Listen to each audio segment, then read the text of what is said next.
سلطنت قائم کی، عظیم الشان سلطنت، اور جیسا کہ ہم سب جانتے ہیں کہ اسی کا وہ صدر مقام تھا یروشلم اور بیت المقدس، اور وہیں پر حضرت سلیمان علیہ السلام نے مسجد اقصیٰ کی بھی تعمیر فرمائی۔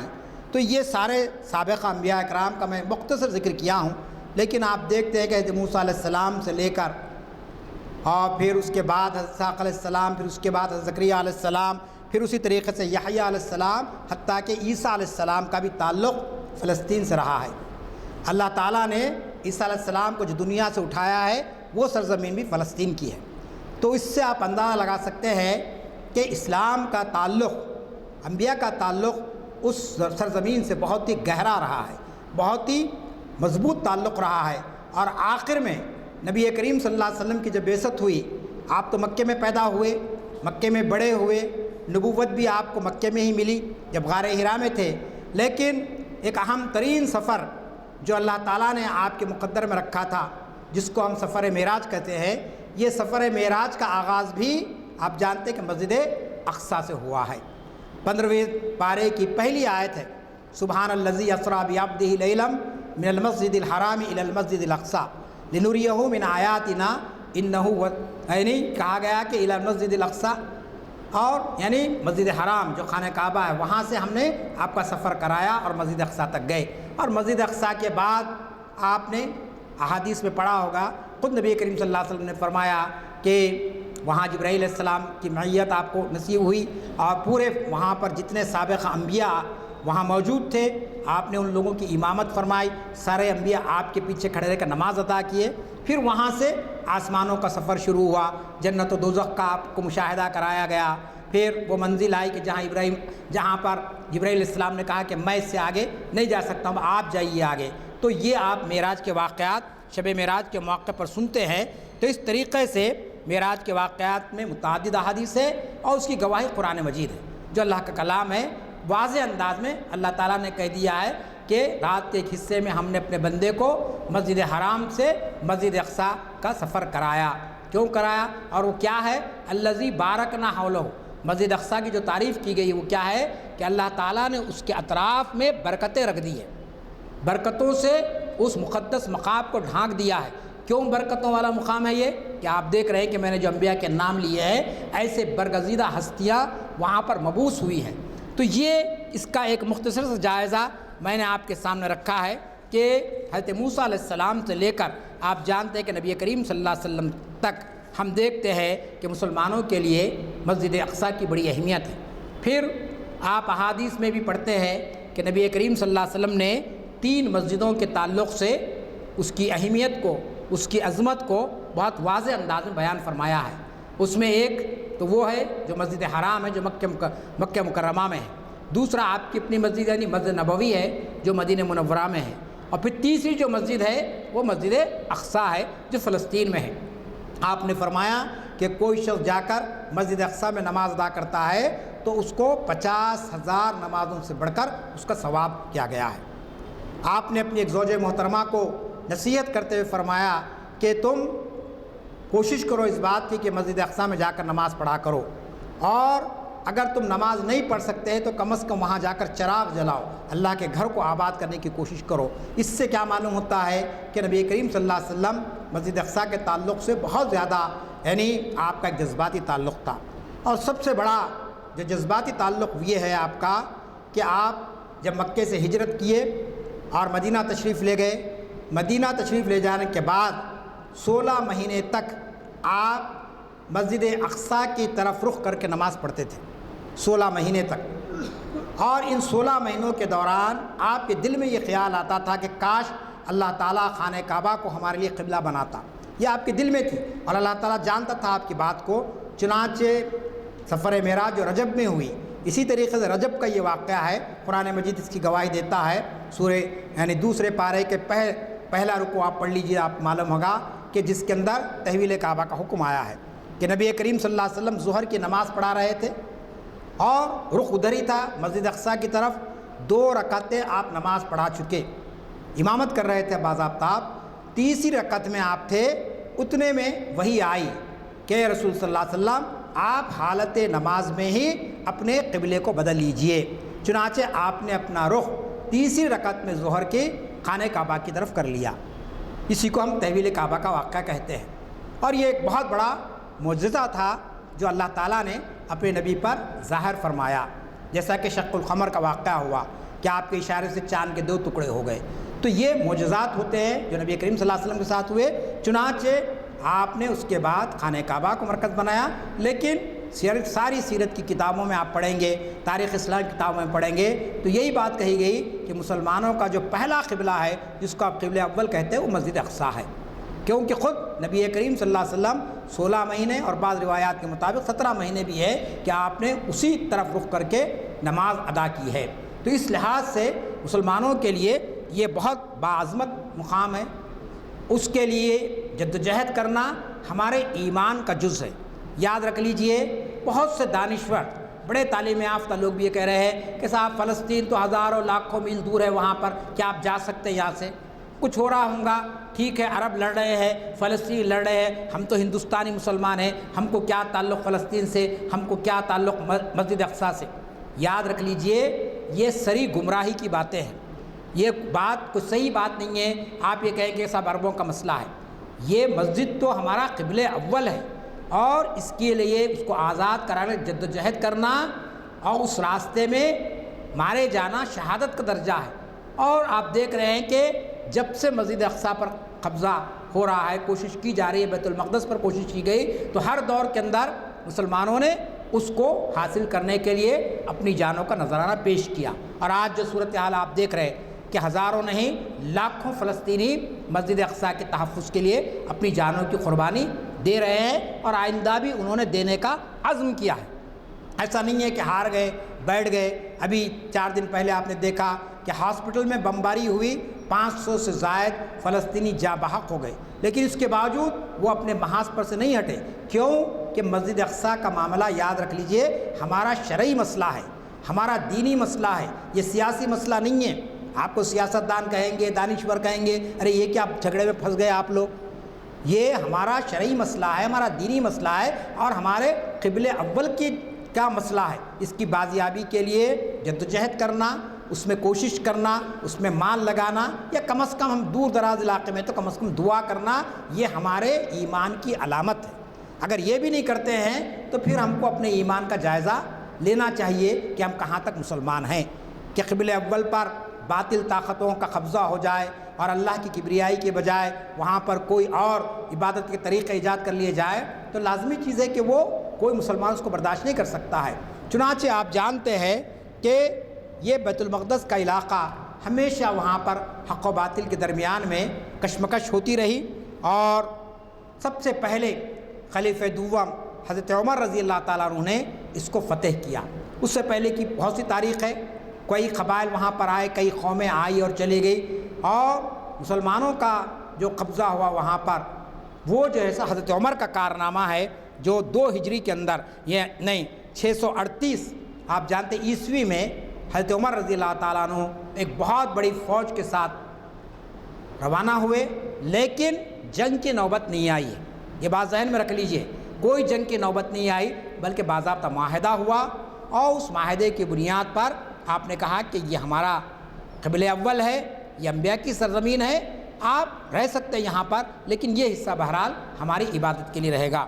لیکن بعد میں سازشیں ہوئی، اور پھر وہاں پر دوسری قومیں وہاں پر قبضے پہ آ گئی، پھر چلتے رہا مسئلہ، اور بہت زمانے تک یہ کشمکش چلتی رہی۔ اس کے بعد 691 عیسوی میں آپ جانتے ہیں خلیفہ عبد الملک بن مروان نے وہاں پر باضابطہ ایک قبۃ الصخرہ، جو آپ یہ گنبد دیکھتے ہیں، اصل میں اب آج کل سوشل میڈیا آ گیا ہے، سب کو معلوم ہو رہا ہے کہ وہ مسجد اقصیٰ نہیں ہے، وہ جو گنبد آپ کو دکھتی ہے اصل اس کے اندر ہے مسجد اقصیٰ۔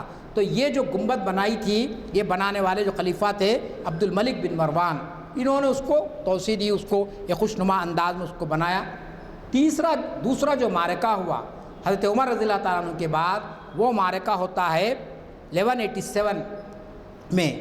سلطان صلاح الدین ایوبی، یہ وہ مرد مجاہد تھا جس نے اس دور کی جو سپر پاور طاقتیں تھیں، بہت طاقتور ہو گئے تھے یہودی اس وقت، صلیبی جنگیں چل رہی تھی، کروسیڈز، اور اس کے اندر آپ دیکھتے ہیں کہ سلطان صلاح الدین ایوبی نے بیت المقدس پر زبردست طریقے سے فوج کشی کی، اور صلیبیوں کو شکست فاش ہوئی اور پھر ایک مرتبہ وہاں مسلمانوں کا قبضہ ہو گیا۔ لیکن سلطان صلاح الدین ایوبی کے دنیا سے جانے کے بعد پھر انہوں نے کوشش کی، لیکن وہ کوششوں میں کچھ حد تک کامیاب ہوئے، کچھ حد تک ناکام ہوئے، اور پھر مسلمانوں کا جو ایک دبدبہ تھا، آپ جانتے ہیں کہ ترکی میں خلافت عثمانیہ، وہ خلافت عثمانیہ کی چولیں جب ڈھیلی ہونے لگی اور وہاں پر مسلمان آپس میں ٹکرانے لگے، جس کے نتیجے میں آپ دیکھتے ہیں کہ سلطنت عثمانیہ کا خاتمہ ہو گیا۔ خاتمہ ہونے سے پہلے آپ جانتے ہیں کہ وہاں جو سلطان تھا اس کا نام ہے سلطان عبدالحمید، اور سلطان عبدالحمید کا بڑا گہرا تعلق ہے حیدرآباد سے بھی۔ کیوں کہ سلطان کی 2 بیٹیاں انہوں نے یہاں کے جو بادشاہ تھے نواب میر عثمان علی خان، ان کے نکاح میں دی ہے، دونوں بیٹیوں کو اپنے یہاں پر۔ تو یہ ان کا ایک تعلق ہے، میں سرسری طور پر کہاں وہ تفصیل میں نہیں جا رہا ہوں، لیکن چونکہ وہ خلافت عثمانیہ مسلمانوں کی نشانی تھی، ایک دنیا کے نقشے پر ایک مسلم حکومت وہاں پر قائم ہوئی تھی، لیکن بیرونی سازشیں ہوئی، اندرونی سازشیں ہوئی، اور دیکھتے ہیں ہم کہ پہلی جنگ عظیم فرسٹ ورلڈ وار شروع ہو گئی 1914 میں۔ 1914 میں جب پہلی ورلڈ وار ہو گئی تو اس وقت سلطان عبدالحمید کو برطانیہ کے حکمرانوں نے کہا کہ سلطان آپ کی حکومت میں اب کچھ باقی نہیں رہا ہے، پورا خزانہ ختم ہو گیا تھا، کوئی نظم و ضبط باقی نہیں رہا، اور سلطان کو انہوں نے کہا تھا کہ آپ فلسطین کے حصے کو ہمارے حوالے کر دیجئے، ہم جو ہے نا آپ کے قرضوں کو معاف کر دیں گے۔ لیکن دیکھیے کہ 1917 کی بات ہے یہ کہ سلطان کی حکومت ختم ہو رہی تھی، اس کا خزانہ ختم ہو رہا تھا، لیکن سلطان عبدالحمید نے جو تاریخی جملہ کہا وہ بہت ہی غیر معمولی ہے۔ سلطان عبدالحمید نے کہا برطانوی حکمرانوں سے کہ جب تک کہ میں زندہ ہوں فلسطین کی 1 انچ پر تمہارا قبضہ نہیں ہو سکتا ہے۔ کیوں؟ یہ کہ ہمارا بیت المقدس ہے، ہمارا قبلہ اول ہے، اور میں ایسا کوئی ایگریمنٹ، کوئی ایسا سمجھوتا تمہارے ساتھ نہیں کروں گا کہ جس کے نتیجے میں اس مقدس سرزمین پر تمہارے پنجے گاڑے جائیں۔ چنانچہ آپ جانتے ہیں کہ سلطان عبدالحمید کے اس جواب نے اس دور کی سپر پاور طاقتوں کو بڑے تعجب میں ڈال دیا کہ اس کی حکومت ختم ہو رہی ہے، خزانہ ختم ہو گیا ہے، کوئی چیز باقی نہیں رہی ہے، ایسے وقت بھی یہ شخص کا ایمان اتنا ہے۔ چنانچہ سازشیں ہوئی، اور ان سازشوں کے اندر ایک معاہدہ ہوا جس کو بیلفور ڈکلیریشن ہم کہتے ہیں، اردو میں کہتے ہیں اس کو اعلان بیلفور۔ یہ ایک ڈکلیریشن تھا، یہ ایک ایگریمنٹ تھا۔ بیلفورڈ آدمی کا نام ہے جو فارن منسٹر تھا برطانیہ کا، تو اس نے یہودیوں کو کے ساتھ معاہدہ کیا اندرونی طور پر۔ عربوں کو کہا گیا کہ ہم آپ کے ساتھ ہیں، اور ادھر یہودیوں کو کہا گیا کہ یہ ایگریمنٹ ہم کر چکے ہیں، اب آپ بے فکر رہیے۔ اس ایگریمنٹ میں کیا تھا؟ اس ڈکلیریشن آف بیلفورڈ میں یہ تھا کہ فلسطین میں ہم اسرائیلی مملکت کو قائم کریں گے، اسرائیل اسٹیٹ ول بی اسٹیبلشڈ، وہاں باضابطہ ایک اسٹیٹ کو ہم قائم کریں گے، یہ بات اس ڈکلیریشن میں لکھ دی گئی تھی۔ چنانچہ 1917 سے یہ سازشیں ہوتی رہی، اور اس اعلان کے ذریعے جو میں نے آپ کے سامنے کہا اعلان بیلفور، جس کا ذکر جو 1917 میں ہوتا ہے، اور اس کے اندر جو بات بیان کی گئی تھی وہ یہی تھی کہ اس علاقے پر ان کو قائم کیا جائے۔ اب آپ جانتے ہیں کہ معاملہ چلتا رہا، اور 1948 کو 14 مئی 1948 کو ہمارا ملک آزاد ہوا، 15 اگست 1947 کو، یہ تاریخیں آپ یاد رکھیے کہ 1 سال کے اندر 48 میں ایک ایسی اسٹیٹ کو قائم کر دیا گیا جس کا کوئی وجود ہی نہیں تھا۔ ہندوستان تو انگریزوں سے لڑا 200 سال، ملک تھا یہ ہزاروں سال سے ہندوستان، تو اور بہت بڑا ملک تھا ہندوستان، آج کا پاکستان، بنگلہ دیش، سری لنکا، یہ سب ہندوستان میں شامل تھے، تو یہ تو تھا ہندوستان، لیکن اسرائیل نام کی کوئی مملکت نہیں تھی۔ لیکن 1917 میں جو بیلفور ڈکلیریشن ہوا، اس کی بنیاد پر 1948 میں فلسطینیوں کی سرزمین پر ایک غیر قانونی، ایک ناجائز مملکت کو بنام اسرائیل کے قائم کر دیا گیا۔ اب آپ بتائیے کتنا بڑا ظلم ہے، بھائی ہندوستان اتنا بڑا ملک ہے، کوئی ملک آ جائے اور کہے کہ صاحب یو پی کا علاقہ ہے، یہاں ہم ایک آزاد ملک کو قائم کر دے رہے، تو کیا آپ برداشت کرتے اس کو؟ پوری فوج کو لگائے تھے، پوری ہندوستان کی عوام نکل جاتی کہ آپ ہماری ٹیریٹوری میں کیسا قبضہ کر رہے ہیں۔ لیکن یہ دھاندلی ہوئی، ایک مورخ نے لکھا ہے کہ عربوں کے قلب میں ان لوگوں نے برطانوی حکومت نے خنجر کھونپ دیا ہے، اور وہی خنجر کا خون اب رس رہا ہے۔ یہ جو کچھ آپ دیکھ رہے ہیں واقعات، اس کی جڑیں کہاں سے آ رہی ہے؟ 1917 سے، جو اندرونی معاہدہ انہوں نے کیا تھا لا کر بسانے کا، بسائے نہیں تھے وہ، اور 48 میں انہوں نے لا کر بسا دیا۔ اور کیسی قوم کو بسایا کہ یہ قوم اتنی یہ تھی کہ 13 صدیوں تک، 13 سینچریز تک یہ دنیا میں گھومتی رہی، یورپ میں، امریکہ میں، آسٹریلیا میں، فلاں، کوئی ملک ان کو رکھنے کے لیے تیار نہیں تھا، کوئی ملک رکھنے تیار نہیں تھا۔ 13 صدیوں تک در بھدر بھٹکتے رہے۔ اب کتنے ان کے لوگ ختم ہو گئے سوچیے آپ، کوئی ان کو رکھنے کے لیے تیار نہیں تھا، لیکن ایسی ظالم قوم کو لا کر برطانیہ نے وہاں پر لا کر بسا دیا۔ اب جب بسا دیے، عربوں کا جو آج حال ہے اس وقت اتنا برا حال نہیں تھا، پھر بھی کوشش ہوئی۔ شاہ فیصل تھے سعودی عرب کے فرما روا، بعد میں بنے وہ، اور دوسرے ممالک میں بھی لوگ آئے، لیکن کوئی ریزسٹنس جو کچھ ہوا، مزاحمت جو کچھ ہوئی، اسرائیل کا وجود وہاں سے ختم نہیں ہو سکا۔ چنانچہ معاہدے ہوئے، میں تفصیلات میں نہیں جا رہا ہوں، کہ عربوں کو مطمئن کیا گیا، مصر نے معاہدہ کیا، کیمپ ڈیوڈ نام کا معاہدہ اسرائیل سے، اوسلو ایگریمنٹ ہوا، وہ سارے ایگریمنٹ کے ذریعے کہا گیا کہ ٹھیک ہے یہ فلسطین رہے گا، یہ اسرائیل رہے گا، یہ بیچ میں سرحد رہے گی۔ اس طریقے سے بندرباٹ ہوئی، جبکہ پورا 100% علاقہ فلسطین کا تھا۔ وہ آپ نقشے میں دیکھیے 1948 سے پہلے کا، تو 1948 میں آپ دیکھیں کہ جو بتا رہا ہے اس میں میپ میں وہ پورا فلسطین ہے، لیکن 1948 کے بعد تقسیم ہو گئی، اور تقسیم اس برے انداز میں ہوئی کہ 70% علاقہ اسرائیل کو دے دیا گیا اور 30% علاقہ فلسطین کو دیا گیا۔ اس 30% کو بھی آپ جانتے ہیں بعد میں جو جنگیں ہوئی، آپ کتابوں میں پڑھیں گے تو معلوم ہوگا، 1961 میں وار ہوئی۔ اس 1961 کے وار میں آپ دیکھتے ہیں کہ گولن ہائٹس جو پہاڑی علاقے تھے وہاں کے، جو فلسطینیوں کے پاس تھے، اس پر بھی یہ اسرائیل نے قبضہ کر لیا، اور بہت سے دیگر علاقوں پر بھی قبضہ کر لیا۔ اب جو صورتحال ہے وہ اتنی بھیانک صورتحال ہے کہ آپ جانتے ہیں کہ غازہ، آپ اخباروں میں پڑھیں، ٹی وی پہ دیکھیں، غازہ ایک علاقہ ہے، کتنا ہے وہ؟ 41 کلومیٹر کا ایریا ہے بس۔ اس 41 کلومیٹر کے اندر رہنے والی آبادی کتنی ہے؟ 23 لاکھ، 23 لاکھ کی آبادی کو انہوں نے بند کر کے رکھ دیا ہے۔ آج پڑھ کے لوگ پریشان ہیں۔ اسی حال میں لیکچر دیا ہوں گا آپ کو کہ 2011 میں بھی حملہ ہوا تھا، 2013 میں بھی حملہ ہوا۔ اس وقت سے غازہ کو ایک جیل بنا کے رکھ دیا گیا، اس وقت سے، آج کا نہیں۔ آج اخبارات لکھ رہے ہیں کہ بھائی وہاں پانی بند کر دیا گیا، کھانا میں، آج سے نہیں ہے یہ۔ 2012 سے آپ جانتے ہیں کہ غازہ کو ایک کھلی جیل بنا کے رکھ دیا گیا، نہ وہاں پر دوائیں پہنچتی وقت پر، وہاں کوئی بچہ تعلیم حاصل کرنا چاہتا ہے تو اس کو ویزا نہیں ملتا ہے اسرائیلی گورنمنٹ کا، وہ جا کر جو سب مصر میں یا پھر یورپ کے کسی شہر میں جا کر تعلیم نہیں حاصل کر سکتا ہے، کوئی ہنر نہیں سیکھ سکتا ہے۔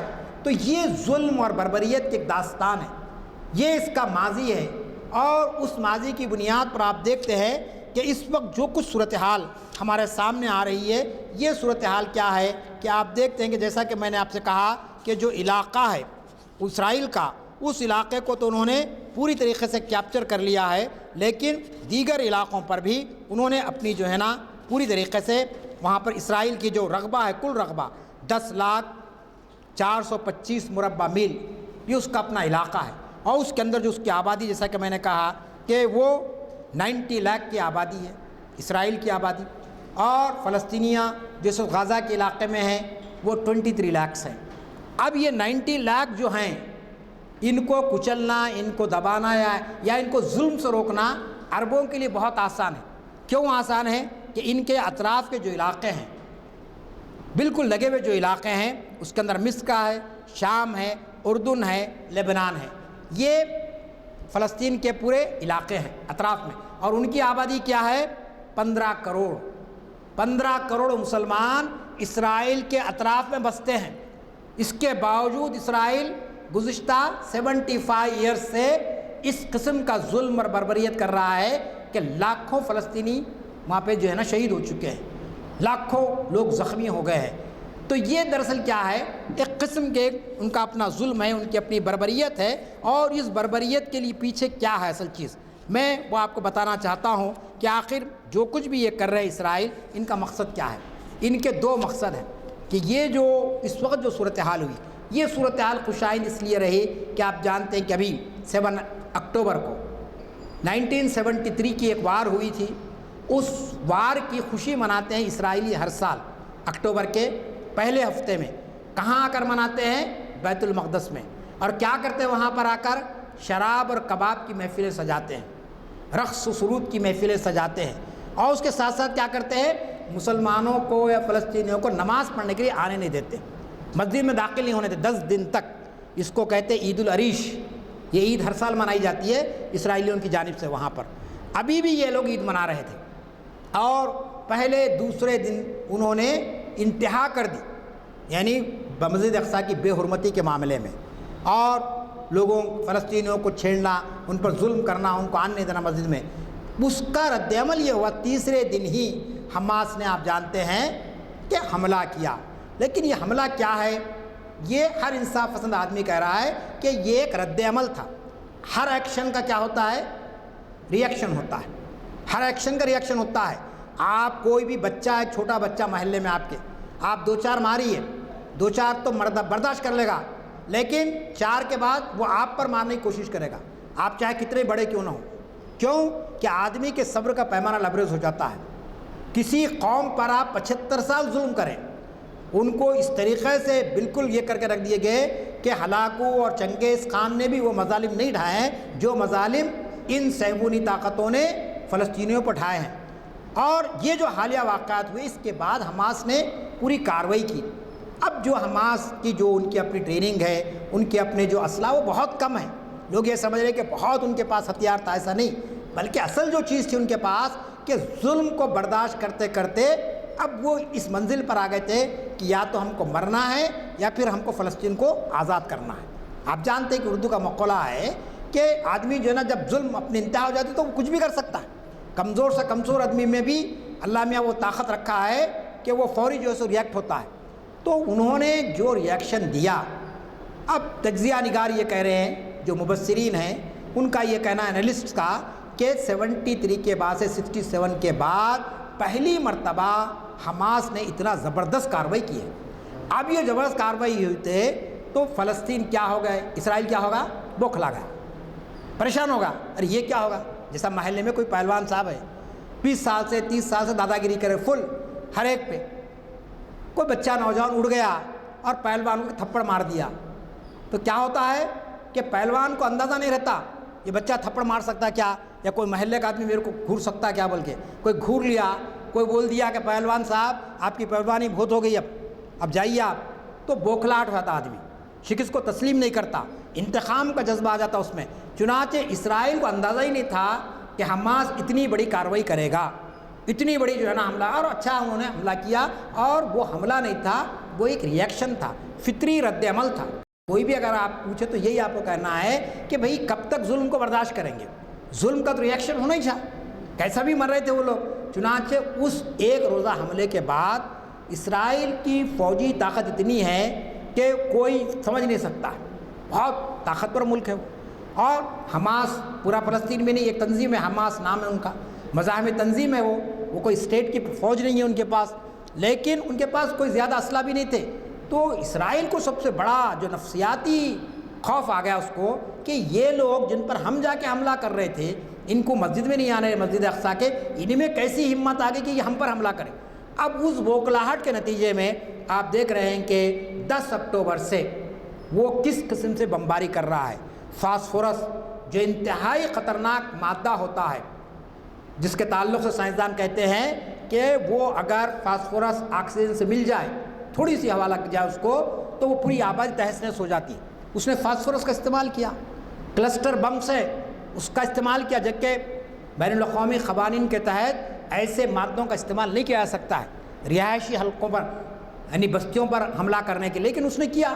اور افسوس کی بات یہ ہے کہ گزشتہ 10 اکتوبر سے آج 21 اکتوبر ہو گئی ہے، اور مسلسل وہاں بمباری ہو رہی ہے، مسلسل وہاں پر فلسطینی ہمارے شہید ہو رہے ہیں، بچے زخمی ہو رہے ہیں، کیسے کیسے آپ دیکھ رہے ویڈیوز وغیرہ۔ لیکن دنیا کا ضمیر دیکھیے، انصاف کے پیمانے کیسے بدل گئے۔ افسوس کی بات ہے، صدمے کی بات ہے کہ ہمارا ہندوستان جیسا عظیم ملک کا وزیر اعظم حملے کے فوری بعد کہتا ہے کہ ہم اسرائیل کے ساتھ ہیں. آپ نے اخبارات میں پڑھا ہوگا.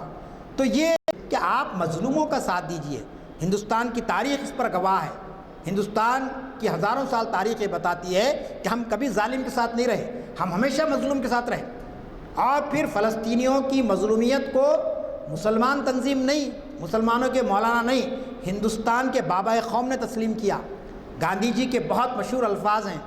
مہاتما گاندھی نے لکھا, باضابطہ کہا کہ جیسا فرانس فرانسیسیوں کا ہے, برطانیہ برطانوی قوم کا ہے, جرمنی جرمنیوں کا ہے, اسی طریقے سے فلسطین فلسطینیوں کا ہے. یہ ان کی تحریر موجود ہے, آج کل آن ریکارڈ ہے. اور انہوں نے کہا کہ ہم فلسطین کے ساتھ کھڑے رہیں گے. تو آپ جانتے ہیں کہ یہ ہماری پالیسی حکومت کی. ہم بہرحال ان سے مطالبہ بھی کرتے ہیں, خواہش بھی کرتے ہیں کہ ایک جمہوری ملک ہے, اس جمہوری ملک کی اکثریت انصاف پسند ہے, وہ مظلوم کا ساتھ دینا چاہتی ہے. میں مسلمانوں کی بات نہیں کر رہا ہوں. ابھی مسجد میں تھا, لیٹ کیوں آیا؟ اس لیے کہ ہمارے غیر مسلم بھائی بھی رکھ رہے ایک پروگرام فلسطین کا. انہوں نے ٹائم لیا, کہا کہ بھیا آپ بھی آئیے اس کے اندر. تو غیر مسلم بھی ہمارے ساتھ اس معاملے میں ہیں. یہ صرف مسلمانوں کا مسئلہ نہیں, انصاف کا مسئلہ ہے, ظلم کے خلاف اٹھنے کا مسئلہ ہے. چنانچہ ہمارے وزیر اعظم نے بہرحال بات کر دی, لیکن خود ان کی پارٹی کے وزیر اعظم گزرے ہیں, اٹل بہاری واجپئی, ان کی تقریر آن ریکارڈ موجود ہے. انہوں نے خود کہا کہ عرب کا جو علاقہ ہے وہ, اور فلسطین کا جو علاقہ فلسطینیوں کا ہے. اور آگے بڑھ کر انہوں نے جملہ کا میں نے سنا, باضابطہ ریکارڈ پہ موجود ہے, وہ سوشل میڈیا میں آ رہا. انہوں نے کہا ہے کہ اسرائیل کو فلسطین خالی کر دینا چاہیے. یہ الفاظ ہیں ان کے, باضابطہ وزیر اعظم تھے وہ, ان کے پارٹی کے لیڈر ہیں, بہت بڑے لیڈر ہیں. تو آپ جانتے ہیں کہ آپ ظلم کے خلاف نہیں آ رہے, آپ مظلوموں کا ساتھ نہیں رہے. انہوں ایک ہی نہیں, امریکہ اتنی بڑی طاقت ہے. آپ جانتے ہیں کہ اس حملے کے دوران میں ہمارے امریکہ کے صدر دورہ کیے ہیں, اور جاتے دونوں فریقوں سے ملتے تو بڑی خوشی کی بات ہوتی, امن کی بات کرتے تو بڑی خوشی کی بات ہوتی. لیکن انہوں نے بھی جا کر اسرائیل کی تائید کا اعلان کر دیا. برطانیہ کے وزیر اعظم گئے, انہوں نے بھی کہہ دیا کہ ہم بھی اسرائیل کی تائید میں آتے ہیں. تو یہ دراصل آپ معلوم ہونا چاہیے کہ یہ انصاف کے خلاف بات ہے. یہ ظلم کی تائید کرنا انسانیت کی توہین ہے. اس لحاظ سے دنیا کے امن پسند انسانوں کو اسرائیل کی مخالفت کرنی چاہیے, اس کو اس کے ظلم سے روکنا چاہیے, اور فلسطینیوں کی تائید کرنی چاہیے. آخری بات میں اپنی گفتگو ختم کرنے سے پہلے کہنا چاہتا ہوں کہ جیسا کہ میں نے کہا آپ سے کہ بعض لوگ بہت مایوس ہیں, بہت پریشان ہیں کہ صاحب کیا ہوگا. دیکھیے, جب بھی ظلم بڑھتا ہے اور ظلم اپنی انتہا پر آ جاتا ہے, لیکن ایک دن آتا ہے کہ ظلم کا خاتمہ ہو جاتا ہے, اور یہ ظلم ختم ہو جائے گا ایک نہ ایک دن. کیوں؟ آپ جانتے ہیں کہ نبی کریم صلی اللہ علیہ وسلم کی حدیث ہے, متفق علیہ حدیث ہے. آپ جانتے ہیں, آپ نے فرمایا میری امت کا ایک گروہ ہمیشہ حق پر رہے گا اور قیامت تک غالب رہے گا, اس کے دشمن اسے کچھ نقصان نہ پہنچا سکیں گے. پوچھا گیا یا رسول اللہ وہ کہاں ہوں گے؟ فرمایا بیت المقدس اور بیت المقدس کے آس پاس ہوں گے. اب آپ بتائیے کتنی کھلی پیشین گوئی ہے یہ, کہ آپ صلی اللہ علیہ وسلم نے فرمایا ایک گروہ ایسا ہوگا جو حق پر ہوگا, اور ظالم طاقتیں اس کو مٹانے کی کوشش کریں گی لیکن مٹا نہیں سکیں گی, اور اللہ ان کو کامیابی عطا کرے گا. تو اللہ تعالیٰ سے دعا ہے کہ اللہ تعالیٰ اس وقت جو کچھ فلسطین میں ہو رہا ہے, اللہ تعالیٰ ظالموں کو ان کے کیفر کردار تک پہنچا دے, اور ان کو نیست و نابود فرما دے, اور اہل حق کی مدد فرمائے, بیت المقدس کو ان ظالم طاقتوں سے آزاد کرائے, اور پھر فلسطینی جو بے شمار ہزاروں لاکھوں تعداد میں اپنی جانوں کو قربان کر رہے, اے اللہ ان کے خون کو رائے گا مت فرما, اس کے ذریعے سے اسلام کی نشت ثانیہ فرما. اور یہ شعر میں پڑھوں گا کہ نور خدا ہے کفر کی حرکت پہ خندزن, پھونکوں سے یہ چراغ بجھایا نہ جائے گا. وآخر الدعوانا ان الحمدللہ رب العالمین.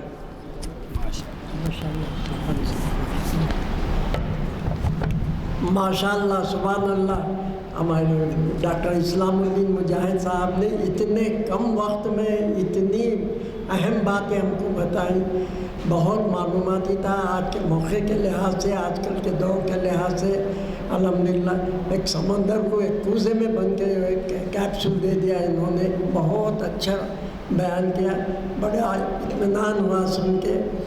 اللہ تعالیٰ ان کی عمر دراز کرے، ان کے علم میں ترقی عطا فرمائے، صحت و عافیت سے رکھے، اور ہمیں موقع دے کہ ان کے اور آئندہ لیکچر سننے کے ہم کو موقع ملے۔ الحمدللہ وقت بہت قریب ہے، اس لیے دعا کرتا ہوں۔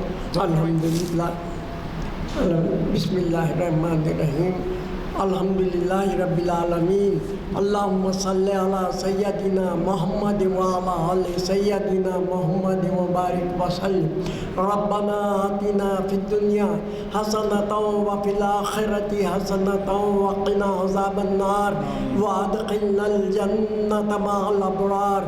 یا عزیز یا غفار یا رب العالمین، رب اغفر وارحم وانت خیر الراحمین، اللہم ارحمہما کما ربیانی صغیرا، رب اغفر لی رب اغفر لی رب اغفر لی۔ یا الہ العالمین، یا رحم الراحمین، فلسطین کے بربریت سے تمام لوگوں کو بچا لے۔ اے اللہ سارے عالم میں اسلام کا بول بالا کر دے۔